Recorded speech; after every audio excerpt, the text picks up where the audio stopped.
Hello, good evening. কেমন আছেন সবাই? সো আজকেও আবার একটা লাইভ নিয়ে আমি চলে আসছি এবিসি থেকে। সো আমি চিন্ময় ঘোষ।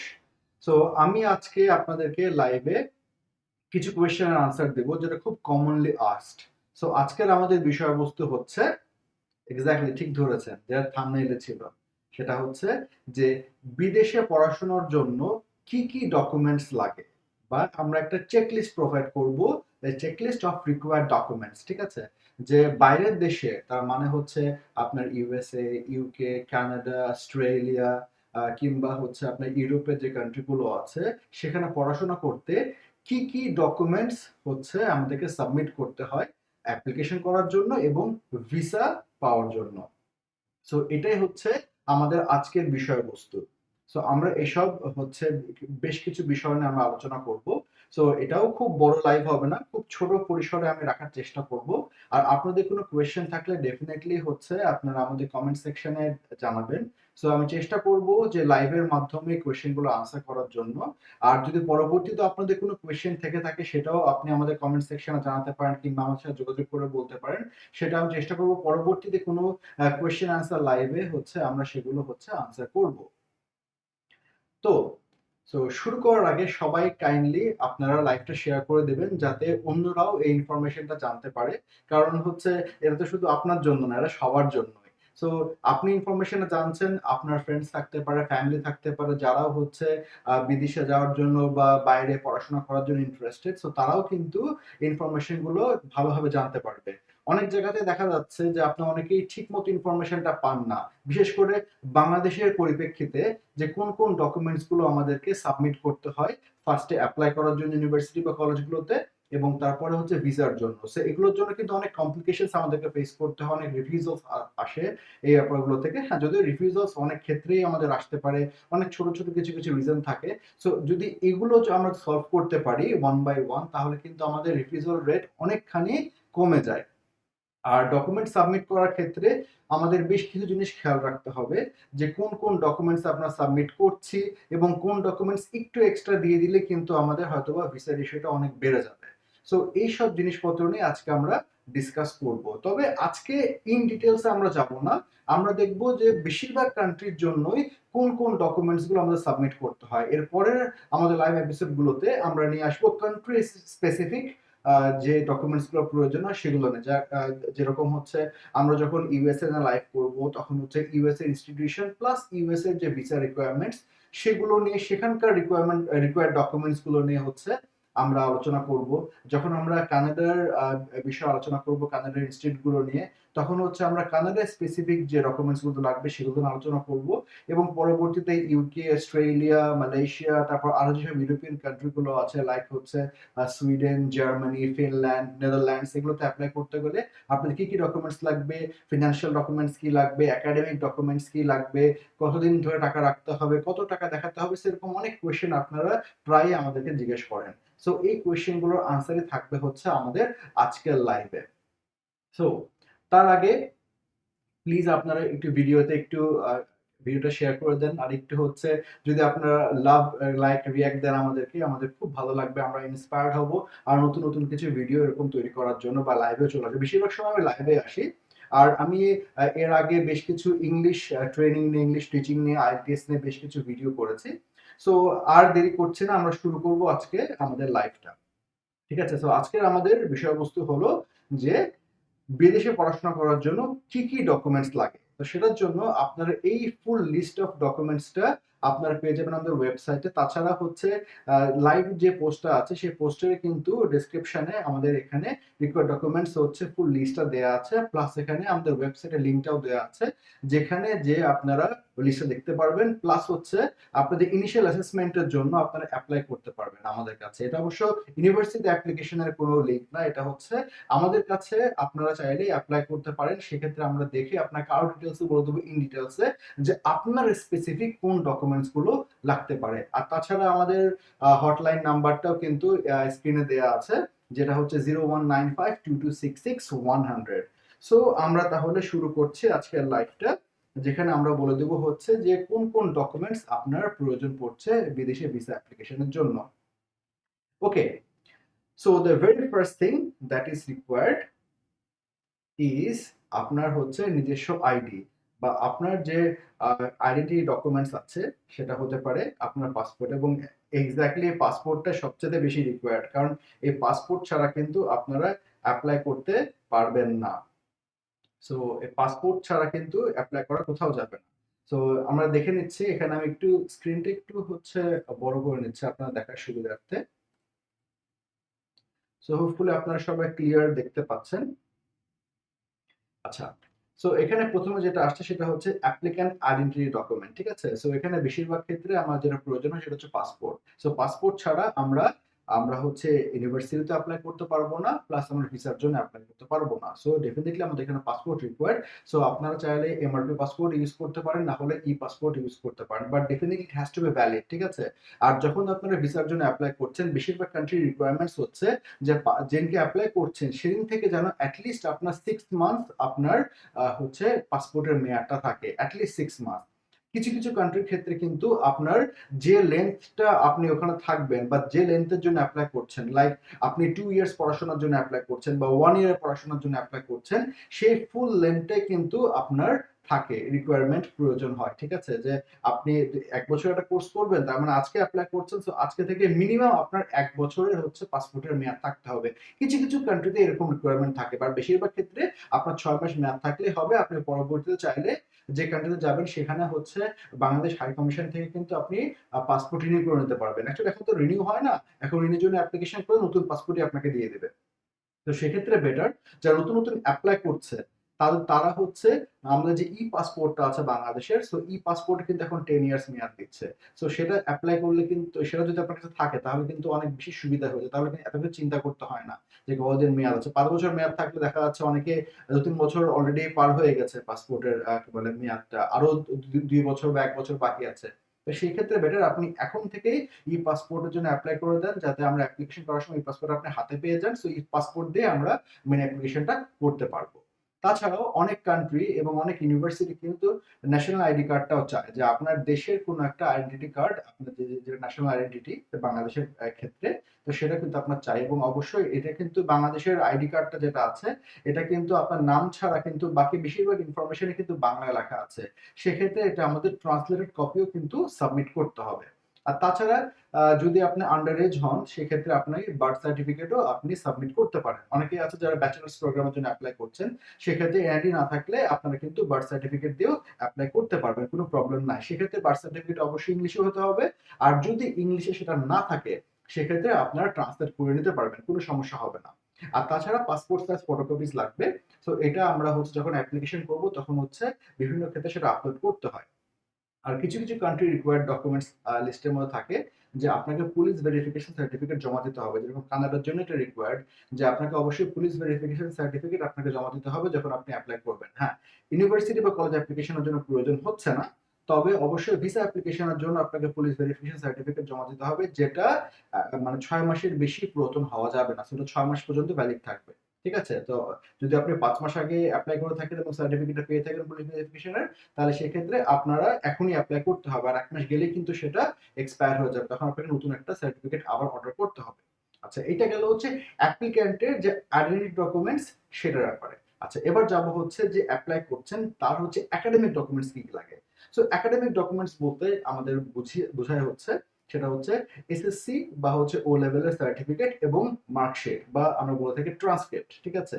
যেখানে সবগুলো মার্কস ইন্ডিভিজুয়ালি প্রত্যেকটা হচ্ছে সাবজেক্টে এখানে মার্কস বা গ্রেড দেয়া আছে, সেটাই হচ্ছে আমাদের মার্কশিট বা ট্রান্সক্রিপ্ট। সো এসএসসি অথবা ও লেভেলের জন্য যারা হচ্ছে মাদ্রাসায় পড়াশোনা করেছেন তারা কিন্তু তাদের সার্টিফিকেট গুলো এখানে দিতে পারবেন। আর যেহেতু বাংলাদেশের সব সার্টিফিকেটই আমাদের এখানে ইংলিশে দেওয়া হয়, তো সেক্ষেত্রে এটা ট্রান্সলেট করার কোনো প্রয়োজন পড়বে না।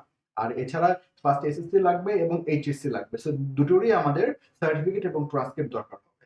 আচ্ছা, যারা টেকনিক্যাল বোর্ড থেকে পড়াশোনা করেছেন তারা কিন্তু আপনার হচ্ছে ডিপ্লোমার সার্টিফিকেটটা আপনারা ইউজ করতে পারবেন, এখানে কোনো প্রবলেম নাই।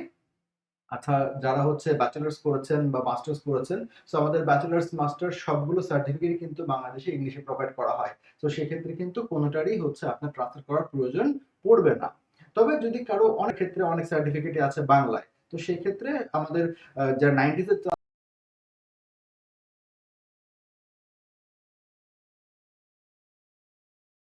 নরমালি হচ্ছে স্টাডি ভিসার জন্য এপ্লাই করছেন না। সো সেক্ষেত্রে খুব একটা বেশি ঝামেলা হওয়ার কথা না। সো ব্যাচেলার্স এবং মাস্টার্স এর ক্ষেত্রেও এখানেও অবশ্যই আপনাদেরকে সার্টিফিকেটের সাথে সাথে আপনাদেরকে মার্কশিট বা আপনাদের ট্রান্সক্রিপ্টটা প্রোভাইড করতে হবে। আর ব্যাচেলার্স এবং মাস্টার্স এর ক্ষেত্রে কিন্তু আপনার ফুল কোর্সের মার্কশিটটা বা ট্রান্সক্রিপ্ট বা সার্টিফিকেট সাবমিট করতে হবে। তার কারণ হচ্ছে অনেকে দেখা যাচ্ছে লাস্ট সেমিস্টারে শুধু সাবমিট করছেন।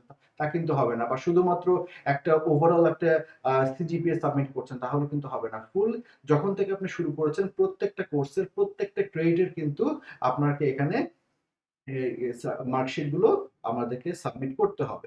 আচ্ছা, কিছু কিছু ইউনিভার্সিটির রিকোয়ারমেন্ট থাকে যে আপনারা যখন হচ্ছে সার্টিফিকেট এবং মার্কশিট গুলো সাবমিট করছেন তো সেগুলো কিন্তু আপনার ফ্রন্ট এবং ব্যাক দুটোই কিন্তু আপনাকে স্ক্যান করে আপলোড করতে হবে। সো এখানে কিন্তু একটা অনেকে প্রশ্ন করেন যে ব্যাকে তো অনেক সময় হচ্ছে ব্ল্যাঙ্কই থাকে, তো ওটা কেন আমরা হচ্ছে আপলোড করব? সো ব্যাকেটটা হচ্ছে ব্ল্যাঙ্ক থাকলেও হচ্ছে আপনাকে ওটা স্ক্যান করতে হবে এবং সাবমিট করতে হবে। অনেক ক্ষেত্রে দেখা যাচ্ছে যে ব্যাকে কিছু নাম্বারস থাকে বা রিবনস থাকে, সেগুলো হচ্ছে ওখানে স্ক্যান হয়ে যায়। প্লাস অনেক ক্ষেত্রে তারা এটা অ্যাকচুয়ালি কাজটা করেছে যাতে ডুপ্লিকেট কোনো সার্টিফিকেট জমা না হয়, যাতে ফ্রন্ট এবং ব্যাক একই রকম দেখতে লাগে বা ছাপটা যেন আসে, সেটা বোঝার জন্যই কিন্তু অ্যাকচুয়ালি তারা এই কাজটা করেছে। এটা আমার পার্সোনালি মনে হয়। তো এটা অনেক ইনস্টিটিউটই করে, তবে এটা অবশ্যই ভিসার কোনো রিকোয়ারমেন্ট না, বাট ইনস্টিটিউটের রিকোয়ারমেন্ট থাকে বেশ কিছু। যেরকম কানাডাতে বেশ কিছু ইনস্টিটিউটে অ্যাপ্লাই করতে গেলে হচ্ছে আপনার এরকম ফ্রন্ট এবং ব্যাক দুটোই তারা হচ্ছে চায়। আচ্ছা, তো ফার্স্টে গেল এসএসসি, গেল তারপর এইচএসসি, গেল এরপর ডিপ্লোমা, গেল ব্যাচেলার্স, গেল মাস্টার্স, গেল। কারণ যদি পিএইচডি করা থাকে সেটা সাবমিট করতে পারেন বা এমফিল করা থাকে সেটাও সাবমিট করতে পারেন, কোনো প্রবলেম নাই। আচ্ছা, এর সাথে আপনার যদি অন্য কোনো সার্টিফিকেশন থাকে, লাইক যদি কোনো ট্রেনিং প্রোগ্রাম আপনার করা হয়ে থাকে, সেটা বাংলাদেশ থেকে হোক বা বাইরের দেশ থেকে হোক, তারাও কিন্তু সেগুলো সাবমিট করলে কিন্তু আপনার হচ্ছে পোর্টফোলিওটা অনেক স্ট্রং হবে। আপনার একাডেমিক কোয়ালিফিকেশন যে পোর্টফোলিও সেটা ভিসার জন্য এবং আপনার হচ্ছে অ্যাডমিশনের জন্য ইউনিভার্সিটি বা কলেজে এখন আপনি অ্যাকসেপ্টেন্স রেশিওটা কিন্তু অনেকখানি বেড়ে যাবে আপনার যদি এক্সটার্নাল কোনো হচ্ছে ট্রেনিং প্রোগ্রাম করা থাকে। ঠিক আছে? আর এর সাথে সাথে অবশ্যই আপনাদেরকে আপনাদের নিজের যে সিভি বা রেজুমে যেটা আছে সেটা কিন্তু আপনাকে সাবমিট করতে হবে। আচ্ছা, অনেকে বলে যে সিভি সাবমিট করব নাকি রেজুমে সাবমিট করব। আচ্ছা, সিভি এবং রেজুমে অনেকে মনে করেন একই জিনিস, বাট এটা একই জিনিস না। আমি প্রেফার করি সিভি সাবমিট করা। সিভিটা হচ্ছে ইন ডিটেইল ফরম্যাটে, ঠিক আছে? সাধারণত সিভি আপনার ২-৩ পেজেরও হতে পারে, ডিপেন্ডিং যে আপনার কতগুলো কোয়ালিফিকেশন আছে, কত জায়গায় আপনি জব করেছেন বা এসব জিনিস নিয়ে। জব না করেও থাকলে কোনো প্রবলেম নাই। আর রেজুমেটা হচ্ছে একটা শর্ট, জাস্ট 1 বা 2 পেজের মধ্যে আপনার সমস্ত কোয়ালিফিকেশনস গুলো বা আপনি এক্সপেরিয়েন্স গুলো আপনি ওখানে তুলে ধরছেন, সেটা হচ্ছে রেজুমে। আর সিভিটা নরমালি লং হয়।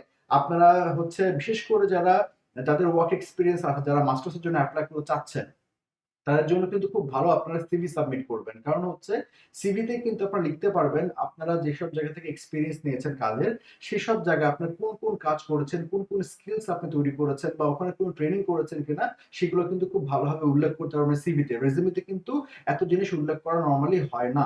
সো ডেফিনিটলি আপনারা সিভিটা সাবমিট করবেন, কারণ সিভি উপর ডিপেন্ড করে কিন্তু আপনার হচ্ছে অ্যাকসেপ্টেন্সটাও অনেকখানি বেড়ে যাবে। যদি সিভিটা স্ট্রং হয় আপনার অ্যাকসেপ্টেন্সটাও হচ্ছে অনেক রেশিওটা অনেক হাই থাকবে। আচ্ছা, আর তাছাড়া অনেক ইনস্টিটিউট, এটা অবশ্য ভিসার কোনো রিকোয়ারমেন্ট না, এটা যে অনেক ইনস্টিটিউট হচ্ছে চায় যে আপনার দুটো রিকমেন্ডেশন, বিশেষ করে ব্যাচেলার্স এর ক্ষেত্রে আপনার রিকমেন্ডেশন চায়। অনেক ভালো ভালো ইনস্টিটিউটও কিন্তু আপনার হচ্ছে দুটো রিকমেন্ডেশন, দুটো চায়, অনেকে তিনটা চায় বা অনেকে একটাও চায় আপনার রিকমেন্ডেশন। সো রিকমেন্ডেশনটা হতে পারে আপনার দুই রকমের, একটা হচ্ছে একাডেমিক রেফারেন্স, একটা হচ্ছে প্রফেশনাল রেফারেন্স, ঠিক আছে? সো যারা জব করছেন তারা হচ্ছে একটা হচ্ছে এমপ্লয়ারের কাছ থেকে নিতে পারেন, যে আপনি যেখানে কাজ করছেন সেখান থেকে এইচআর এর কাছ থেকে নিতে পারেন। আরেকটা আপনি নিতে পারেন হচ্ছে আপনার একাডেমিক কোন ইনস্টিটিউটের কাছ থেকে, ঠিক আছে? সেটা হতে পারে রেজিস্ট্রারের কাছ থেকে, সেটা হতে পারে আপনার কোনো টিচারের কাছ থেকে, যে অ্যাকচুয়ালি আপনার ক্লাস আপনাকে করিয়েছে এরকম কোনো টিচারের কাছ থেকে, ঠিক আছে? আর যারা জব করেননি তারা দুটো রেফারেন্স যদি দুটো থেকে থাকে তো দুটোই আপনারা কিন্তু একাডেমিক রেফারেন্স আপনার সাবমিট করতে পারবেন। আচ্ছা, রেফারেন্স লেটার বা সিভি কিভাবে লিখতে হয় বা ওখানে কি কি জিনিস থাকতে হবে এসব নিয়ে আমি একটা সেপারেট আমি হচ্ছে লাইভ সেশন করব, যে আপনার রেফারেন্স লেটার গুলোতে কি কি জিনিস থাকতে হবে, যে রেফারেন্স কি কি জিনিস লিখতে হবে, কোন কোন জিনিস উল্লেখ করতে হবে, কার কাছ থেকে রেফারেন্স নিলে ভালো হবে। তো সেগুলো নিয়ে আমি সবকিছু মিলে একটা সেপারেট লাইভ করব। প্লাস হচ্ছে আপনার যে রেজিউমে যেটা আছে, সিভি যেটা আছে, সেটা আপনি কিভাবে লিখবেন, ইন্টারন্যাশনাল স্ট্যান্ডার্ড ফলো করবেন, সেটাও আমি একটা সামনে কোনো একটা লাইভ সেশনে আমি এটা নিয়ে ডিসকাস করবো, ঠিক আছে, এই ডিটেলসে। সো আজকে যেহেতু শুধুমাত্র ওভারঅল রিকোয়ারমেন্টস আমরা আলোচনা করছি, সেক্ষেত্রে এত ডিটেলসে আমি যাচ্ছি না, মানে ইচ এন্ড এভরিথিং নিয়ে।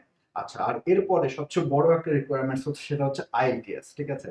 সো আইএলটিএস এটা অনেকের কোয়েশ্চেন, আইএলটিএস ছাড়া কি অ্যাপ্লাই করা যায় নাকি? আমরা অনেক সময় অনেক জায়গাতে অ্যাড দেখি বা অনেক জায়গা থেকে নোটিফিকেশন আসে যে হ্যাঁ, উইদাউট আইএলটিএস এ আপনারা অ্যাপ্লাই করতে পারবেন, ইংলিশ লাগবে না, এটা লাগবে না, সেটা লাগবে না, অনেক জায়গা থেকে আমরা দেখি। হ্যাঁ, কিছু কিছু ক্ষেত্রে দে আর রাইট, যে হ্যাঁ, আমরা আইএলটিএস ছাড়াও হচ্ছে অনেক জায়গাতে অ্যাপ্লাই করতে পারি। আচ্ছা, এখন আইএলটিএস ছাড়া এবং ইংলিশ ছাড়া দে আর ডিফারেন্ট থিংস, ঠিক আছে। যে আইএলটিএস ছাড়া মানে যে ইংলিশ ছাড়া অ্যাপ্লাই করতে পারবো, এটা কিন্তু এক্স্যাক্টলি তা না। সো আইএলটিএস মানে হচ্ছে একটা English language test. So IELTS ছাড়াও কিন্তু আমাদের অন্যান্য আরো ইংলিশ ল্যাঙ্গুয়েজ টেস্ট আছে, লাইক আমাদের হচ্ছে টোফেল আছে, তারপরে হচ্ছে আপনার হচ্ছে পিটিই আছে, তারপরে হচ্ছে কেমব্রিজের একটা টেস্ট আছে এফসিই, তারপরে হচ্ছে যদিও এফসিটা বাংলাদেশে নাই, আর এরপরে হচ্ছে পিয়ারসনের যেটা বললাম পিটিই, আর এরপরে নতুন একটা টেস্ট হচ্ছে ডুওলিঙ্গো টেস্টটা।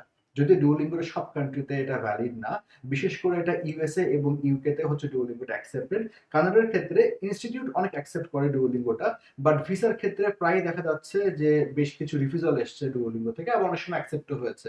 সো বেটার হয় যে কানাডার জন্য অ্যাপ্লাই করার সময় আমরা আইএলটিএস দিয়ে অ্যাপ্লাই করি, বাট যারা আপনারা ইউকে কিংবা ইউএসএ তে অ্যাপ্লাই করতে চাচ্ছেন, সেক্ষেত্রে কিন্তু আমরা চাইলে হচ্ছে ডুওলিঙ্গোতে অ্যাপ্লাই করতে পারবো। বেশিরভাগ ইনস্টিটিউট ইউকে এবং ইউএসএ কিন্তু আপনার ডুওলিঙ্গোতে তারা হচ্ছে আপনার ভিসা দিয়ে দিচ্ছে, এবং ডুওলিঙ্গোতে খুব বেশি কিন্তু আপনার স্কোর থাকতে হচ্ছে না। দেখা যাচ্ছে অনেক সময় আপনার 95, 100 বা 105 এ আপনার হচ্ছে আহ, আপনি অ্যাপ্লাই করতে পারবেন, কোনো প্রবলেম হচ্ছে না।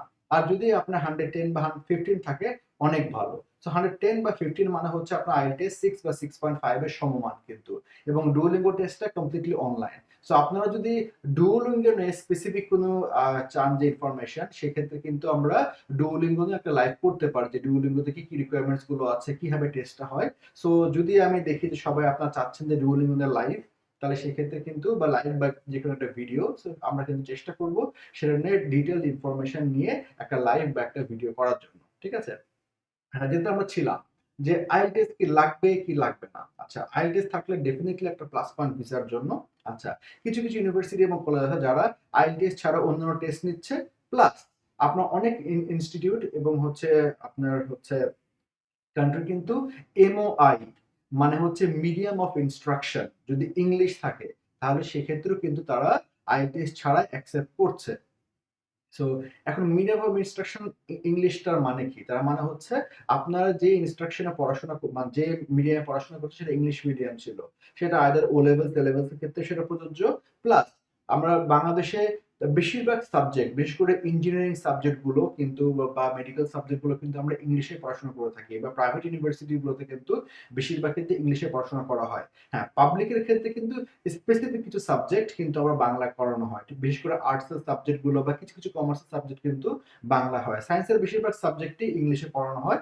সো যারা সায়েন্স থেকে পড়াশোনা করেছেন, পাবলিক থেকে কোনো প্রবলেম নাই, তা আপনারা ইনস্টিটিউশন থেকে এমওআই নিয়ে অ্যাপ্লাই করতে পারবেন। তবে এমওআই কিন্তু সব ইনস্টিটিউটে আপনার কিন্তু অ্যাপ্লিকেবল হয় না।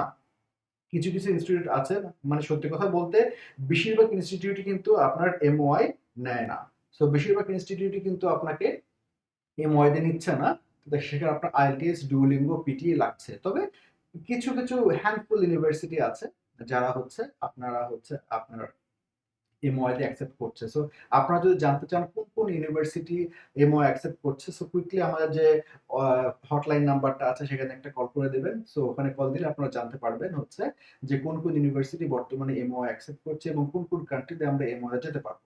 আচ্ছা, এছাড়াও আরেকটা অপশন আছে ইংলিশের, সেটা হচ্ছে সো আপনারা যদি চান যে আপনারা হচ্ছে ওইখানে যে ইংলিশ কোর্সটা করবেন, সো ইংলিশ ল্যাঙ্গুয়েজ কোর্সে, ঠিক আছে, মানে যেগুলো হচ্ছে ইএফএল যে কোর্সগুলো আছে, English as a foreign language, যেরকম ইউকে তে অফার করে, কানাডাতে অফার করে এবং ইউএসএ তে অফার করে। সো আপনি ওখানে যে চাইলে English as a foreign language course করেও কিন্তু আপনি ওখানে মেইন কোর্সে যেতে পারবেন। সো প্রথমে আপনাকে হয়তো বা 2 থেকে 3 মাস বা 6 মাস পর্যন্ত, depending on the level of English, আপনাকে ইএফএল কোর্স করতে হবে।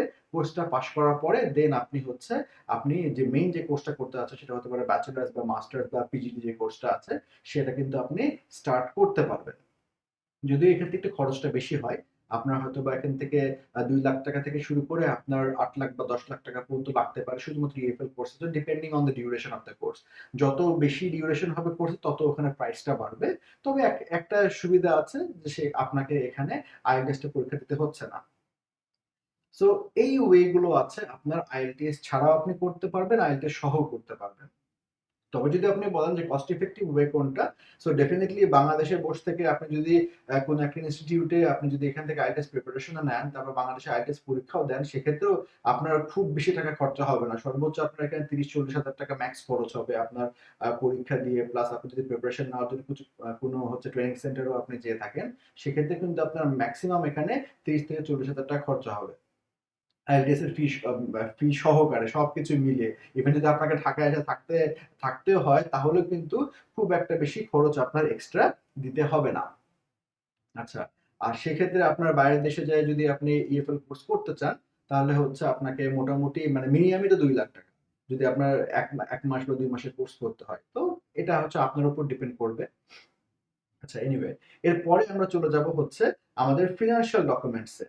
যে ফিনান্সিয়াল কি ডকুমেন্টস লাগে, এবং হচ্ছে এই ডকুমেন্টস গুলো হচ্ছে আপনি কোথা থেকে অ্যারেঞ্জ করবেন, কয় মাসের টাকা দেখাতে হবে, তো সেই সব জিনিসগুলো নিয়ে একটু আলোচনা করে নিই। সেটা হচ্ছে আপনাকে ডেফিনিটলি ব্যাংক স্টেটমেন্ট সাবমিট করতে হবে, এবং এটা কান্ট্রি হিসাবে ভ্যারি করে যে কত মাসের ব্যাংক স্টেটমেন্ট আপনাকে সাবমিট করতে হবে। যেরকম আপনার কানাডার ক্ষেত্রে আপনাকে হচ্ছে 4 মান্থস এর দেখাতে হবে ইয়েটা ব্যাংক স্টেটমেন্টটা। তবে যদিও এটা কানাডার আইআরসিসি ওয়েবসাইটে লেখা আছে 4 মান্থস, আবার হচ্ছে সিঙ্গাপুরের ইমিগ্রেশন যেটা আছে, মানে কানাডার যে আমরা অ্যাকচুয়ালি আমার যে ভিসাগুলো আসে কানাডা, সেগুলো সিঙ্গাপুর থেকেই আসে। তো সিঙ্গাপুর অ্যাকচুয়ালি এই অ্যাপ্লিকেশনগুলো প্রত্যেকটা তুলে সিঙ্গাপুর, এবং সিঙ্গাপুর থেকে অ্যাপ্লিকেশনগুলো অ্যাপ্রুভ বা রিজেক্টেড হয়। সো তাদের আবার ওয়েবসাইটে এটা বলা আছে যেটা 6 মাস। সো সেক্ষেত্রে বাট নরমালি আপনি 4 মাস যদি টাকাটা দেখান তাহলেই হবে। 4 মাসের ব্যাংক স্টেটমেন্ট সাবমিট করলেই আপনার হয়ে যাচ্ছে। এটা অন অ্যান এভারেজ সবার ক্ষেত্রে এটা হয়েছে। আচ্ছা, আবার কিছু কান্ট্রি আছে তারা ৬ মাসের স্টেটমেন্ট চায়। হয়তো ৬ মাসের আবার টাকাটা নাই। বাট আপনি স্টেটমেন্ট ৬ মাসের দেখাবেন, কোনো সমস্যা নাই। আবার বেশ কিছু কান্ট্রি আছে লাইক ইউরোপের যে কান্ট্রি গুলো আছে তারা ১ মাসের স্টেটমেন্ট দেখালেই হয়ে যাচ্ছে। বিশেষ করে ইউকে তে আপনি চাইলে ২৮ দিনের স্টেটমেন্ট দেখালেই কিন্তু আপনি হয়ে যাবে। সো ২৮ দিন যদি আপনার ব্যাংকে টাকা থাকে, সো ২৮ দিনের স্টেটমেন্ট তুলে কিন্তু আপনি ইজিলি ভিসার জন্য এপ্লাই করতে পারবেন। আর অন্যান্য যে কান্ট্রি গুলো আছে অনেক আপনার ফিনল্যান্ড আছে, সুইডেন আছে, জার্মানি আছে। এখানে কিন্তু আপনাকে ব্লক অ্যাকাউন্টে টাকা রাখতে হবে। সো ব্লকড অ্যাকাউন্ট মানে হচ্ছে যে এই টাকাটা কিন্তু আপনাকে অ্যাকচুয়ালি সুইডেনে বা জার্মানিতে আপনাকে অ্যাকচুয়ালি পাঠিয়ে দিতে হবে টাকা। ঠিক আছে? ওদের একটা অ্যাকাউন্ট থাকে ইন্টারন্যাশনাল স্টুডেন্টের জন্য। সো ওটা হচ্ছে ব্লকড অ্যাকাউন্ট। তার মানে ব্লকড কেন? কারণ হচ্ছে আপনি এখান থেকে অ্যাক্সেস করতে পারবেন না অ্যাকাউন্টটা। সো সেই অ্যাকাউন্টে আপনি যে টাকাটা পাঠিয়ে দেন, এটা হচ্ছে ইন্টারন্যাশনাল রুলস ওয়াইজই এটা হচ্ছে আপনি পাঠাতে পারবেন, কোনো সমস্যা নাই। যেকোনো ব্যাংকে যেয়ে আপনি হচ্ছে আপনি ফার্স্টে হচ্ছে আপনি অনলাইনে এই ব্লকড অ্যাকাউন্টের জন্য এপ্লাই করবেন। তো ওখান থেকে তারপর আপনাকে ডিটেইলস দেয়া হলে তখন আপনি ওই অ্যাকাউন্ট টাকাটা পাঠিয়ে দিবেন। ওই অ্যাকাউন্টের ডিটেইলসটা আপনি তখন ভিসা অ্যাপ্লিকেশনে দিয়ে দিবেন। এবার আপনার ভিসা যখন অ্যাপ্রুভ হয়ে গেল, তখন হচ্ছে আপনি ওখানে যাওয়ার পর টাকাটা তুলে ফেলতে পারবেন। তখন তুলে আপনি টাকাটা আইদার ইউজ করতে পারেন, অথবা আপনি চাইলে বাংলাদেশেও পাঠিয়ে দিতে পারবেন। বাট ওটা আপনি যেয়ে তুলতে হবে আপনাকে। আর যদি কোনো কারণে ভিসা রিফিউজ হয়, সেক্ষেত্রে আপনি এখান থেকে এপ্লাই করে সে টাকাটা আপনি ব্যাক নিয়ে আসতে পারবেন। কোনো প্রবলেম হবে না। আর সেই ক্ষেত্রে কত টাকা দেখাতে হবে সেটা একেকটা কান্ট্রি একেক রকম। হচ্ছে আপনার অ্যামাউন্টটা, যেরকম আপনার যদি ব্লক অ্যাকাউন্ট দেখাতে হয় ইউরোপিয়ান বেশিরভাগ কান্ট্রির জন্য, আপনার মোটামুটি ১২ থেকে ১৪ লাখ টাকার মতো এটা ভ্যারি করে আরকি। সে টাকাটা পাঠিয়ে দিতে হয়। আচ্ছা। আর যদি ইউকে এর জন্য হয়, সো ইউকে তেও সেম আপনার ১২ থেকে ১৩ লাখ টাকা হচ্ছে আপনাকে অ্যাকাউন্টে রাখতে হবে ২৮ দিনের জন্য, যদি আপনার ফুল টিউশন ফি পে করা থাকে। আর যদি মানে ১ বছরের আরকি। আর যদি ১ বছরের ফুল টিউশন ফি পে না করা থাকে, তো সেই ক্ষেত্রে যে টাকাটা পে করেছেন, মানে মূল টিউশন ফি থেকে যে টাকাটা পে করেছেন সে টাকাটা বাদ দিয়ে বাকি যে অ্যামাউন্টটা থাকে, সে অ্যামাউন্টটা আপনার ব্যাংকে রাখতে হবে এক্সট্রা। মানে ওই ১২ থেকে ১৩ লাখ টাকার সাথে আপনি ধরেন আপনার ১০ লাখ টাকা টিউশন ফি। আপনি ইউকে তে ৬ লাখ টাকা দিয়ে দিয়েছেন অলরেডি ভিসা এপ্লাই করার আগে। তো বাকি থাকলো ৪ লাখ টাকা।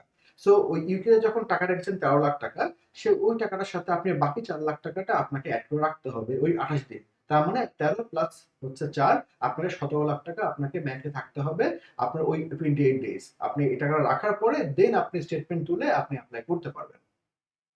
আর কানাডা আর ইউএস এর জন্য হচ্ছে সিমিলার থিং, বাট এখানে কানাডা বা ইউএস এর জন্য একটু টাকাটা বেশি দেখাতে হয়। এখানে মোটামুটি আপনার বেশিরভাগ ক্ষেত্রে আপনার যদি ১ বছরের কোর্স হয়, তাহলে ডিপেন্ড করবে টিউশন ফিটা কত, তার উপর ডিপেন্ড করবে।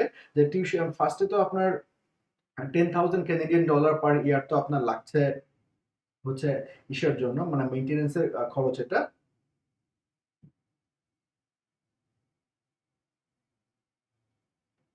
হ্যালো, আমার কথা কি শোনা যাচ্ছে? মনে হচ্ছে একটু স্ট্রিমিং একটু প্রবলেম হচ্ছে। আমার কথা যদি শোনা গিয়ে থাকে সবাই একটু কমেন্ট করে আমাকে একটু জানাবেন এখন ক্লিয়ার আছে কিনা।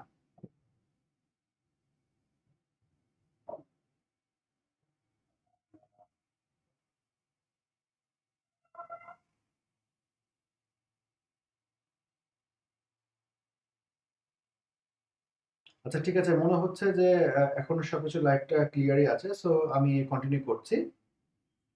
সো যে ব্যাপারে আমি কথা বলছিলাম সেটা হচ্ছে যে কানাডা বা ইউএস এর জন্য খরচটা কিরকম লাগছে।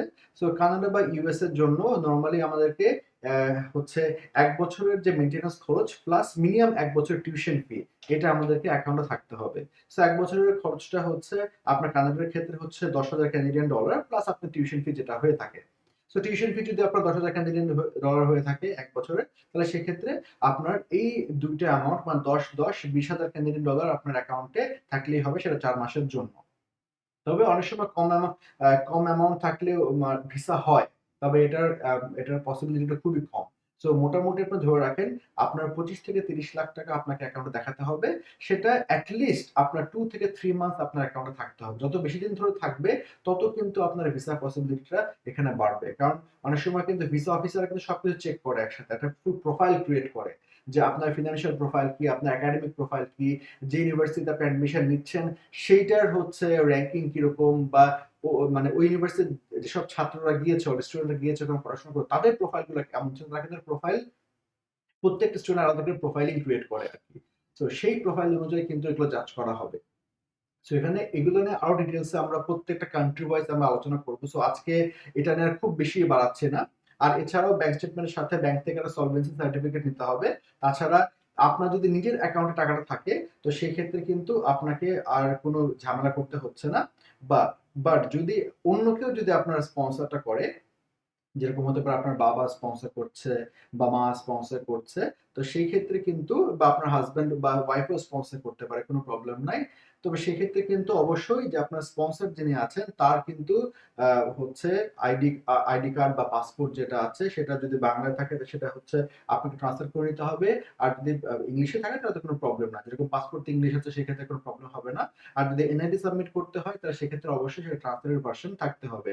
আচ্ছা, কে কে স্পন্সর করতে পারে না, স্পন্সর কারা কারা হতে পারে, এটা কিন্তু ভ্যারি করবে। এটা কান্ট্রি টু কান্ট্রি ভ্যারি করে। ইউকে এর জন্য বেটার হচ্ছে যে আপনি নিজের অ্যাকাউন্টে টাকাটা রাখেন, সবচেয়ে সেফেস্ট ওয়ে। আর তাছাড়া যদি আন্ডার গ্রাজুয়েটের হন, আপনি স্টুডেন্ট, যে আপনি ওখানে ইউনিভার্সিটি আপনার বাবা কিংবা মায়ের অ্যাকাউন্টে টাকাটা রাখতে পারেন, কোনো প্রবলেম নাই। তবে বেটার নিজের ইউকের জন্য নিজের অ্যাকাউন্টে টাকা রাখাটাই হচ্ছে ব্যাপার, কারণ 28 ডেজ খুব একটা প্রবলেম হওয়ার কথা না। আচ্ছা, তারপরে হচ্ছে ইনকাম সোর্স। ইউকের জন্য নরমালি ইনকাম সোর্স অত দেখাতে হয় না। কিছু কিছু ক্ষেত্রে বর্তমানে ইউএস এর ভিসাটা অনেক ইজি হয়ে গেছে। তো যারা সামার 2022 বা ফল 22 এর জন্য এপ্লাই করছেন সেক্ষেত্রে কিন্তু এত সমস্ত রিকোয়ারমেন্ট না দেখালেও হবে। আপনার যদি 1 বছরের বা 1.5 বছরের কোর্স হয় সেক্ষেত্রে আপনার ইনকাম সোর্স স্পন্সরের এত কিছু না দেখালেও চলবে। বাট কানাডার জন্য এবং অস্ট্রেলিয়ার জন্য কিন্তু এটা মাস্ট যে যে টাকাটা আপনি দেখাচ্ছেন সেই টাকাটা আপনি কোথা থেকে ইনকাম করেছেন, প্লাস ভবিষ্যতে যে খরচগুলো হবে ইন দ্য আপকামিং ইয়ার্স, যেরকম অনেকে চাচ্ছেন 2 বছরের জন্য বা 3 বছরের কোর্সে যাচ্ছেন, সো ফার্স্ট ইয়ার আপনি দেখালেন টাকাটা, বা বাকি 2 বছর টাকাটা আপনি কোত্থেকে আপনি ম্যানেজ করবেন, বা আপনার যদি স্পন্সর থেকে থাকে সেই স্পন্সর কিভাবে কোন সোর্স থেকে আপনাকে টাকাটা আর্ন করে আপনাকে দিবে সেটা কিন্তু দেখাতে হবে। সেটা কিন্তু আপনাকে শো করতে হবে আদার ট্যাক্সের মাধ্যমে বা তার স্যালারি সার্টিফিকেটের মাধ্যমে, ট্যাক্স রিটার্নের মাধ্যমে। সো অনেকগুলো ডকুমেন্টস এখানে সাবমিট করতে হয়। সো এটা কেস বাই কেস বেসিসে আমরা বলতে পারবো। তো সেই ক্ষেত্রে ডেফিনেটলি আপনারা আমাদের সাথে যোগাযোগ করবেন যে কার কোন কোন ডকুমেন্টস স্পেসিফিক্যালি সাবমিট করতে হবে। তো সেক্ষেত্রে আমাদের স্ক্রিনে না দেওয়ার যে হটলাইন নাম্বারটা আছে, আপনারা যারা সেখানে কন্ট্যাক্ট করে কিন্তু জানতে পারবেন, বা আমাদের সাথে অফিসে এসেও দেখা করতে পারবেন একটা অ্যাপয়েন্টমেন্ট নিয়ে, যে আপনার জন্য স্পেসিফিকলি কোন কোন ডকুমেন্টস গুলো লাগবে। ঠিক আছে? আর তাছাড়াও আপনার যদি কোনো অ্যাসেট থেকে থাকে বা আপনার স্পন্সরের যদি কোনো অ্যাসেট থেকে থাকে, যেরকম আপনার ল্যান্ড প্রপার্টি হতে পারে, বাড়ি হতে পারে, কোনো মার্কেট প্লেস হতে পারে, সেগুলো কিন্তু অ্যাসেটের আপনার ট্রান্সলেটেড কপি, কারণ বাংলাদেশে বেশিরভাগ দলিলপত্রই আপনার বাংলায় হয়। তো সেক্ষেত্রে আপনার অবশ্যই ট্রান্সলেটেড কপি জমা দিতে হবে।